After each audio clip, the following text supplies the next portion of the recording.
Have you ever heard of Willow Creek? It's a quiet little village, tucked away near the foggy outskirts of Barrow County. Peaceful, simple, and seemingly untouched by time. But beneath its calm surface lies a secret, a dark one.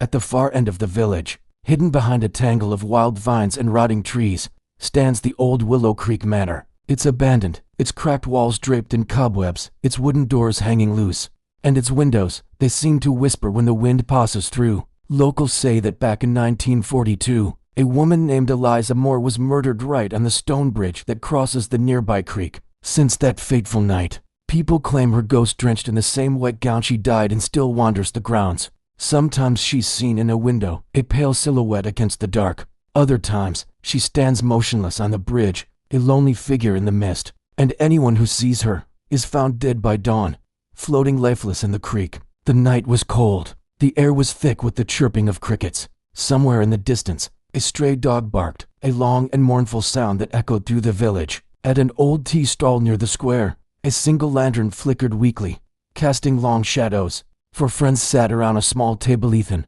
Maya, Ryan, and Leela, sipping hot tea from clay cups. Ethan leaned forward, his voice low and serious. "Did you hear? They found another body this morning, near the bridge again." Ryan sighed, running a hand through his hair. "Yeah, I saw it in the paper. And guess what? The police are blaming it on Eliza's spirit again. It's ridiculous. Come on, ghosts. In 2025, Maya said, rolling her eyes. People really need to stop living in fairy tales. Just then, a frail old man seemed to materialize beside them. His back was bent with age, his skin pale and deeply wrinkled. But it was his eyes that caught their attention. They were deep and hollow, as if he hadn't slept in years. He stared at them for a long, unsettling moment, then spoke in a voice that carried the weight of decades. "Mock it if you must, children, but the walls of that manor don't just hold dust. They remember, they breathe, and they wait." The friends exchanged nervous glances.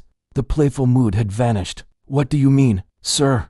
Leela asked quietly, her voice barely a whisper. The old man took a slow, shaky breath. The lantern's light flickered across his face, making his features look ghostly and gaunt. "It was 1942, he began, his voice dropping even lower. "Eliza Moore, she was the most beautiful girl in the village. Her laughter could fill a room. Her eyes were bright, full of dreams. She loved a man named Thomas Reed. He swore he'd love her till his last breath." He paused, a flicker of pain in his hollow eyes. "But the world wasn't kind. Her family had arranged her marriage long before Thomas ever came into her life. When she begged Thomas to run away with her, he promised he would.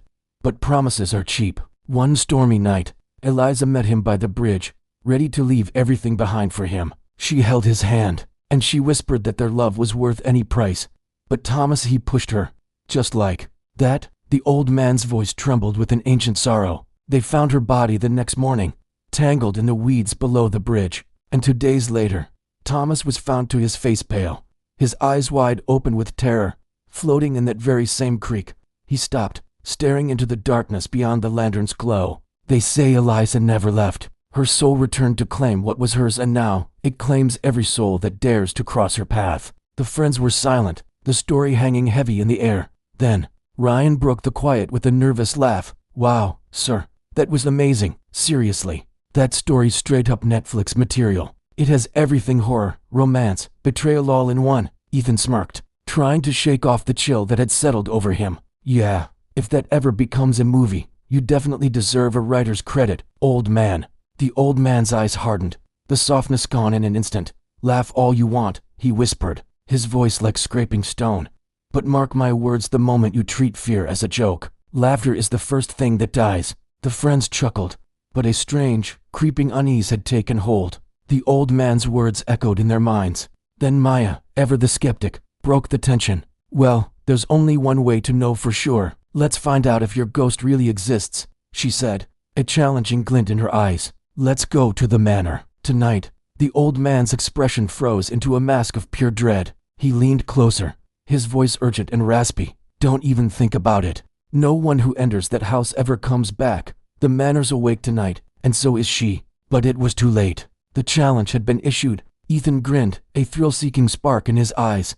"Then let's wake her up properly." Minutes later, the roar of their bikes shattered the night's silence as they raced down the empty dirt road. Their headlights sliced through the oppressive darkness, finally landing on the manor looming ahead, massive and silent under a moon half hidden by thick, drifting clouds. They parked near the broken gate, the engines dying down to an unnerving quiet. Their hearts pounded in their chests, a mixture of fear and excitement. As they stepped through the gate and onto the manor grounds, the air turned instantly, unnaturally icy. The wind whispered through the skeletal trees, a mournful, sighing sound, and then, from somewhere deep inside the decaying manor, a piano began to play a soft, haunting melody that was terribly, terribly familiar. Will Eliza's spirit appear once again? And will all four friends live to see the sunrise? Find out in The Curse of Willow Creek Manor, Part 2. If you enjoyed this story, don't forget to hit that like button, subscribe, and ring the bell so you don't miss the terrifying conclusion. Thanks for watching.